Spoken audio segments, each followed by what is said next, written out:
Do not wait for anything to come to pass. Accept it now as though it were true and then see what happens. This is a quote from Neville Goddard, and this video specifically is for you if you are still in this loop of trying to make something happen. You're still endlessly trapped in this cycle of trying new techniques, watching more videos, listening to more podcasts, reading more articles, or watching like new success stories from people that manifested something successfully. If that is you, then please watch this video, because this can be a very like downward spiral if you can constantly try to make it happen, constantly try to manifest, and you still continue to desire, right? You're still thinking of your desire instead of living from it. So with that, let's just dive right into the presentation. Now, the explanation part is really important, because I see that one of the biggest contradictions that people always say in the manifestation space is this, right? They say, okay, I imagined this for a while, I thought about this for a while, I applied some techniques for this desire for a while, but yeah, it's not there yet. What am I doing wrong? There is something missing. And the key point, first of all, is this. You can't say that you're convinced that your desire is already done, but still keep desiring, right? You can't keep desiring what you already are. Meaning, would you live in the awareness, in the consciousness of already being the person you want to be, of already having achieved what you want to be, and that would be internally natural for you because you encountered it via your imagination again and again. You encountered this feeling state in your inner world again and again, and it kind of became certain to you that this is who you are, you already have achieved it.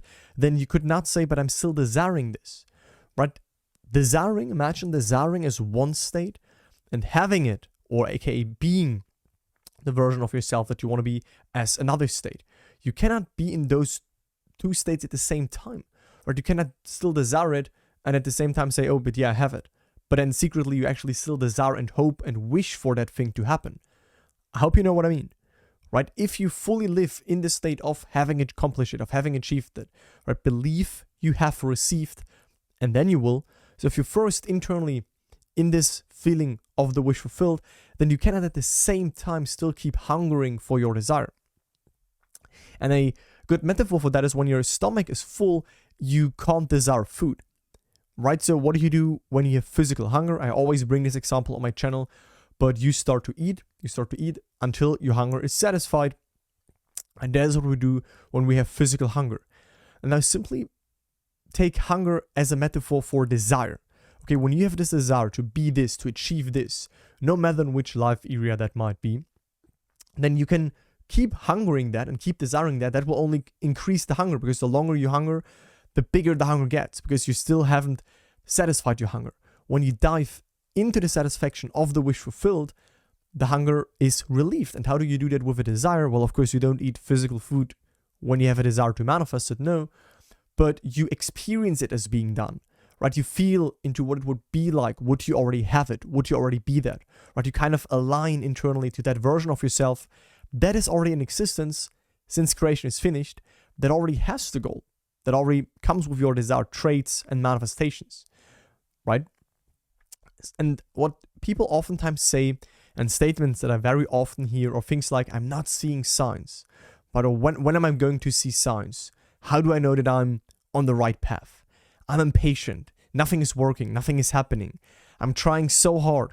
I'm trying for X amount of time, for 4 years, for a couple of months, but nothing is happening. And that the fallacy already lies in those statements. You can't say that. And Neville said to his students, well, when you say, okay, I imagine it, but nothing is happening, what are you imagining in this moment right now? What are you aware of right now? What do you plan right now? Right? What do you feed? What do you give your attention to right now? You go in the direction of, it's not here yet. I don't have it. There is no movement. And the only thing that matters in this game of life is, where do you stand within, right here and right now? As you know, I say this in many videos. Neville said this in many lectures. Your life outpictures and is confirming the late mirror of who you are within, of what you have alive within yourself. So if you internally say, oh, I'm doing a little bit, and then you open your eyes and then you're like, where is it? Nothing has changed yet. It's not there yet. Then you get something wrong, because your life can only show you what already is, who you already are, what is already certain to you, and then that will, via a bridge of events and things that you do and things that happen in your world, start to unfold. But it only shows you through this unfolding eventually what you already decided to be and what you already felt yourself to be right now, right here. So when you say one of those statements, and I want you to be really aware that you're completely out of the state of the wish fulfilled when you say those things, right? And nothing needs to happen. Right? People always say, okay, I did all these techniques and all of that, but nothing has happened yet. You get something wrong. It's like you looking in a mirror and you still look with the same neutral face into this glass mirror, and you're like, okay, but the mirror is not changing. Why is the mirror not changing? Why is the mirror still not smiling at me? Well, because you're not smiling, because you are not changing your face. Like Neville said, leave the mirror alone and change your face. That was just a metaphor for your inner state, your identity, your self-concept, right? What you believe and accept to be true, and then the mirror can confirm that. So that's why these statements do not really make sense. And when you say them, then be aware. It's okay when you say them and you kind of, you feel a bit stuck on the journey. That might happen, but then don't continue to dwell on the lack of not having it yet. So maneuver back in the feeling of the wish fulfilled. So if you notice yourself wishing, or you constantly look for signs, you use force, you try to make something happen, right? You try to create it and force it into being, then first of all, see that you put your desired state again at a distance, right? You say, okay, I'm working towards being there, instead of bringing the desire in the here and now, embodying it, living as though you already are it, right? Living in the end, living from the wish fulfilled, living from the end. And instead of making that natural, you make it even more unnatural by saying it's not here yet, I'm trying to get this, but it's still in the future, it's still separate from me. And that won't work. And that's I don't want to say it won't work. It might work because you unconsciously, while you try to force it, still continue to assume it, and then it still eventually plays out. But that's more like the rational forcing things into being way. But God's way, Neville's way, the law of assumption way, the conscious way, is for you to realize that you can't force something into being that already is in being, because everything already is in existence. Everything in creation already does exist. I am. Awareness includes all possible states, so you can simply select and occupy something that already is. So when you say, I'm still desiring, it basically simply means that you see your desire at the distance, you've fallen out of the state of being it, of having it, and now you look at it instead of seeing the world from it. That's simply what it means. So what you do need to remember is that, again, your internal world, right, consciousness, whatever you are aware of in the present moment, that is where you are. That is the only reality, right? The external world is also, you can also declare it as real, but it's simply not final, right? Because once you change within, then the external world basically, provides you with new circumstances, right? You encounter new things, you manifest a partner, you manifest more money, you manifest more business success. So how can that be final? How can that be the reality if you can change what the mirror is showing you, right? Reality is happening within. And the external circumstances, like I just explained, they are a reverberant, echoing mirror, right? I would say a delayed, confirming mirror that can only show you what you accepted to be true for yourself within yourself. So if you are in a poor state, your world shows you poverty. If you're in an ill state, your world shows you illness. If you're in a more healthy state, you might go to do habits and things that are, more express health. If you're in a very financial abundant state, well, then your world gives you opportunities, people, ideas, and you will see financial abundance in your life, right? Same for everything that you can imagine.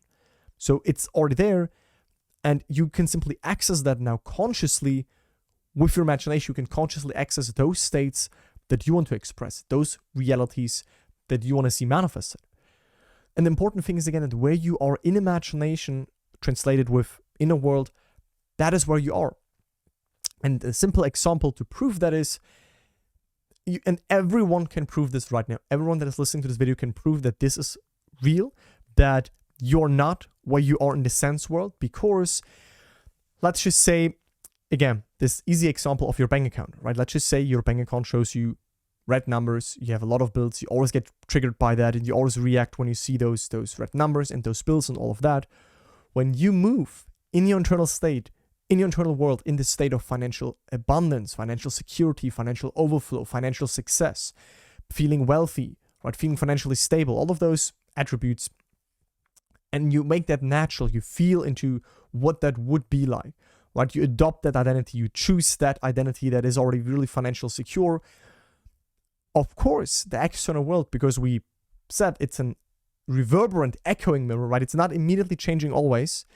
It still shows you the bills, right? It still shows you the red numbers on the bank account, but your reactions to the same circumstances, externally you see the same things, but because you internally place yourself in a new state, in your inner reality, in your inner realm, right? You feel already that you have moved. Things feel different. You now have another attitude towards money and wealth and all of that. You see that you no longer react, and that is the number one indication that you have moved within consciousness, that you have moved in the internal world. So in your inner world, you already stand more and more stable in the state of wealth. Externally, you might still have bills, which you probably always have in this world, but you still have your red bank account currently, but it's no longer really phasing you because you already know that something new is true for you. So you can't still be triggered by that. Same with the people that want to manifest a partner or a relationship, right? Maybe right now you're triggered when you see another couple, when you see that this person is not next to you. Would you internally, via your imagination, place yourself in the reality, assume the feeling of what would it be like? Would I already have it? How would I see the world? How would I feel? What would someone say to me? Let me imaginatively experience that, right? So that you get in the feeling state of having achieved the goal. Well, then you still open your eyes, and of course the relationship with the partner is not manifested right now, but that starts to no longer really face you or trigger you. You no longer take your cue from the circumstances. You now boldly moved in a new reality as within. That is where you already stand stable within. And over time, that is what the mirror will reflect back to you when you stay conscious of that, when you continue to dwell in that end state. So in the moment of imagining an act that implies fulfillment, it is a done deal, right? That is real. In the moment of you imagining, what is imagining? Imagining is simply a term that we gave to the activity of moving our awareness away from what it is aware of right now, so our senses and your current circumstances and all of that, and you place your awareness on something that is unseen, that is basically unseen potential, non-physicalized potential that you can tune into. You hear it, you can experience it, right? There is no fiction. Whatever you can perceive does in some way, shape, or form exist. Of course, it's not manifested. Your mind can't cross that. So let the mind be the mind. Consciously experience something within that implies to you it is done. And remember that in this moment, you're witnessing that it is happening. Your imagination is real. So persist in that state, right? Persist to nurture that. Basically, plant that seed. And if you really feel like, oh, you're anxious again, then you can plant it again, right? You can dwell in that end state again. Because what I want you to understand is that persistency it's not a hard job. It's not suffering. Persistence is basically not hard work, only when you still come from the paradigm of trying to force something into being. When you know and accept the fact and feel into that and understand those teachings deeper, and you know that everything already is in existence, because everything that you can imagine it, and therefore it must already be there in the non-physical, in your imagination, in the unseen, then persistency becomes fun, becomes joy, because there's nothing greater than to experience the wish fulfilled, to feel the relief. And you don't get that from the manifestation. You get that from the inner experience. The manifestation is only the confirmation, because remember, the world is only the mirror. So that can't be bigger than the inner experience. And then there are all the folks that say, oh, but I don't want to experience this only within. I also want to see this in my outside world. Yes, of course. But you can only, when you first accepted it, moved into that, aligned with that state of consciousness within. Your world and your circumstances cannot and will not change when you not change your state of consciousness, when you not change your inner world, your identity, what you dwell within. That is simply a truth that you have to accept. And if you feel satisfied because you bathed yourself in the wish fulfilled, the good thing and the good news is that you stop desiring automatically, because your desire is dead.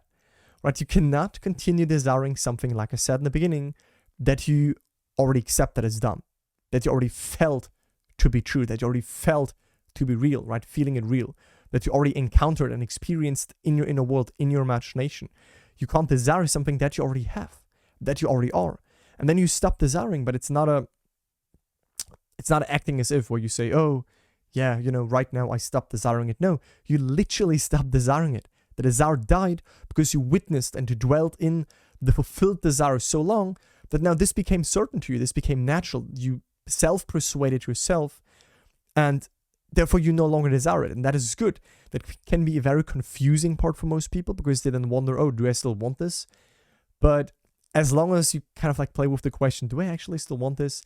Just ask yourself, when it would right now appear in front of you, would you accept it? Would you like to have it? And the answer probably is yes.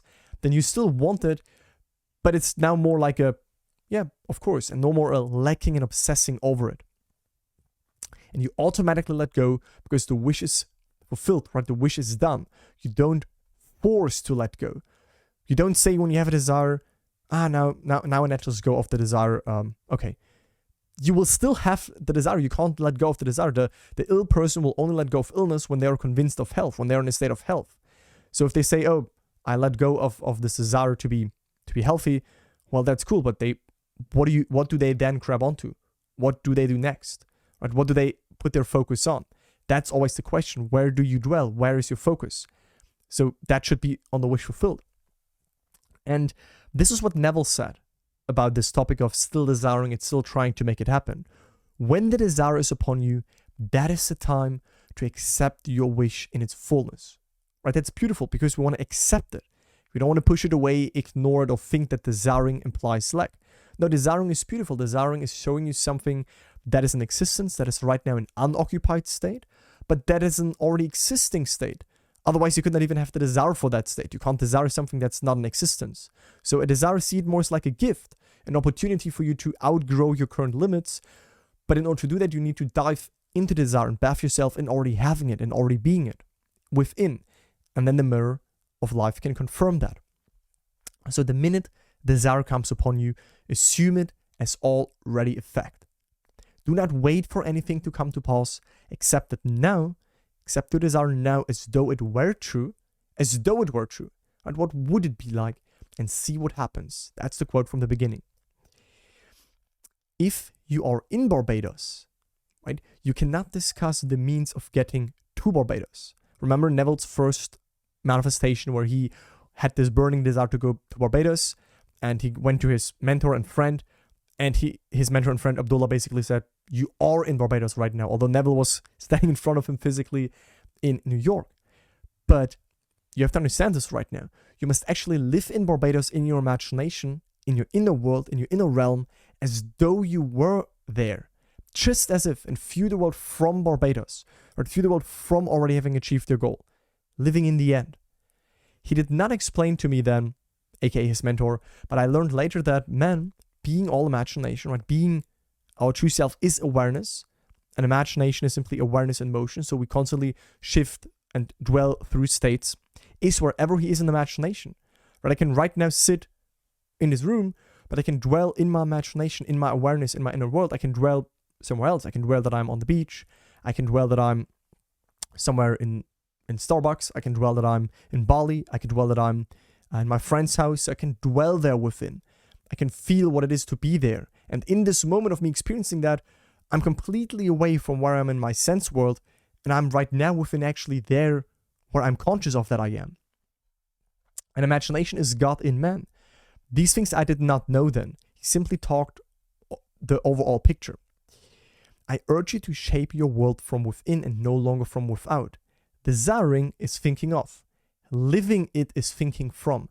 Don't desire it, live it. So that's why I said, if you still try to make it happen, if you still desire it, then relax. Notice what is going on.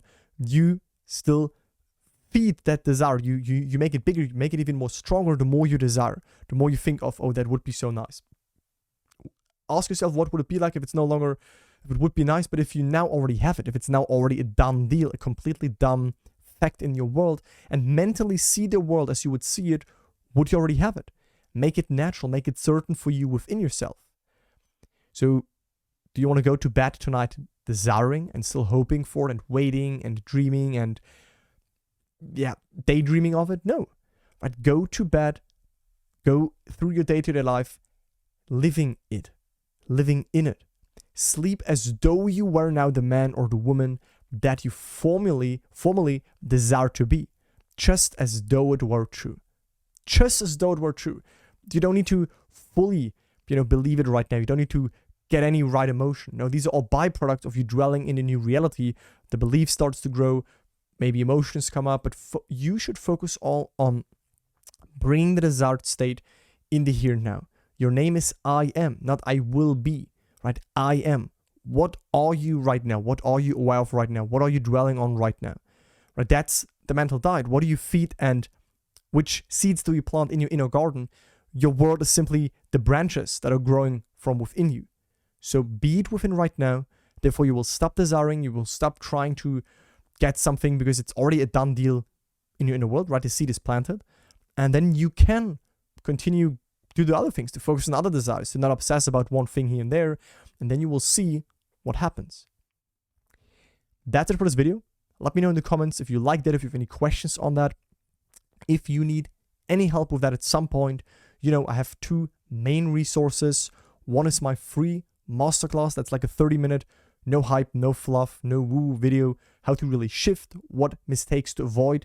So that's the first link in the video description and pinned comments. You can check this out. That's at the same time my newsletter where you get like new emails when new videos release and those type of things. And if at some point in your manifesting journey, in your Neville Goddard, in your law of assumption journey, you say, wait a second, I kind of get all of that, but you want accountability, you want support, you want some coaching, you want a step-by-step system, like a safety net for when you fall out of a state and what to do when emotions come up, how to deal with fears, negative thoughts, how to really shift states, all the techniques, how to apply them, right? The whole all-in-one solution basically, and a private community of like-minded people that are part of my private program. Then I invite you to schedule a free 45-minute consultation call with me or someone from my team so that we can simply find out if we are a good fit, right? If we vibe together, if there's a nice mood, and if you want to continue, we're going to enroll you and you can start. And if not, at least you had a good call, you got aware of some stumbling blocks. This is my phone, my reminder, and that's a perfect time to end this video. Speak to you in the next one.